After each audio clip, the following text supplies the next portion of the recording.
Best of both worlds, as Steve says. Is that true? I think that that's a pretty accurate read. I mean, I think that a couple of things are going on. One, we're seeing that a lot of the weakness which was observed over the summer and really over the better part of the past year in manufacturing is remaining contained to that part of the economy. The other thing is that while you are seeing some wage pressure, and if you look at average hourly earnings for production and non-supervisory workers, that was up close to 3.7% versus the 3.1 for the aggregate figure. What that says to me is you're seeing pockets of wage growth in the economy, but it seems unlikely that that passes through into consumer prices. You know, productivity is still a little bit soft, and I think businesses are just a little bit hesitant on what happens if they increase prices. Does demand then begin to falter? Diane, thoughts on whether or not the inflation dynamic is back or not? I don't think inflation dynamics back yet, especially if we do get a phase one trade deal. We won't get that extra lift from tariffs and retail, which we don't want anyways. That's the bad way to get inflation. What we continue to see, I agree, is the competition out there is very hard. Retail margins are razor thin. And of course, even during this holiday season, with the compressed holiday season between Thanksgiving and Christmas only being 26 days, retailers are worried about unloading the inventories they ordered up for the holiday seasons, which means even more discounts. So I think it's going to be very hard to get the upward pressure on inflation that the Fed wants, but this report is strong enough that it does let the Fed feel like it's firmly on the sidelines as it enters an election year, which is exactly where it would like to be. It would rather not have to do anything in an election year. David, we saw a Treasury yield spike on the report today. Do you see a likelihood of a 2%, getting us back to a 2% on the 10-year? It's interesting that you asked that question because I think everybody's looking for 2% on the 10-year, and I think when everybody's looking for something, it probably fails to materialize. I do think that rates could still grind higher here, you know, into the end of the year. Not only did we have a good jobs report today, it's also coming through in consumer sentiment. Looking at some of the internals, you know, you saw weakness on the retail side with things essentially flat, but if you look at, you know, eating and drinking establishments, more of the hospitality and leisure, you actually saw job gains in the report. So I think people are banking on the consumer continuing to feel good, the consumer going out and spending, and obviously if that manifests itself in the form of higher GDP growth into the end of this year and beginning of next year, maybe that pushes rates up a bit, but I think there is a bit of a ceiling from where we stand. All right, so does this deserve a higher multiple for stocks? So when I look at the S&P today trading at about 17.5 times, I think that is a little bit rich. I think that the market's a tad ahead of itself with respect to trade. I'm not sure it's going to be as smooth sailing as what investors would like to see. So we're still a little bit cautious here, focusing really on those yield trades. So things like financials, technology, energy even, where you're getting not only a dividend yield, but a buyback yield on top of that. And you don't see those as expensive right now? I mean, I think financials are certainly looking relatively cheap compared to the earnings that they've been generating.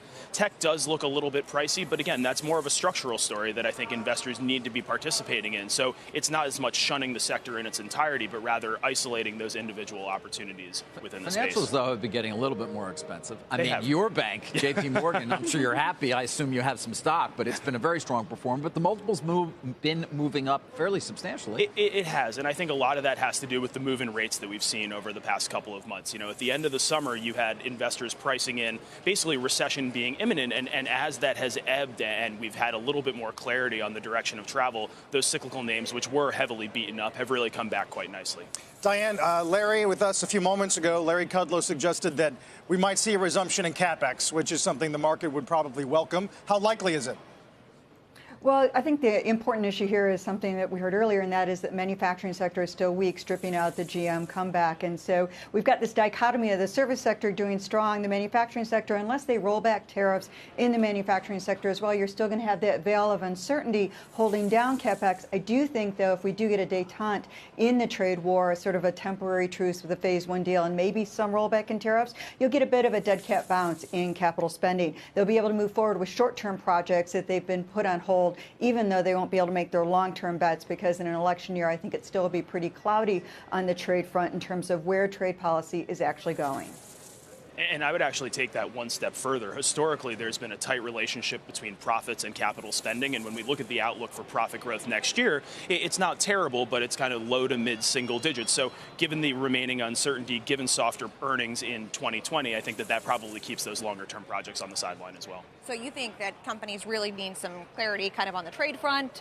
What else before they start really deploying I that money think they need clarity on trade. They need clarity on the direction of travel for corporate earnings. I mean, consensus is still still up near 10%.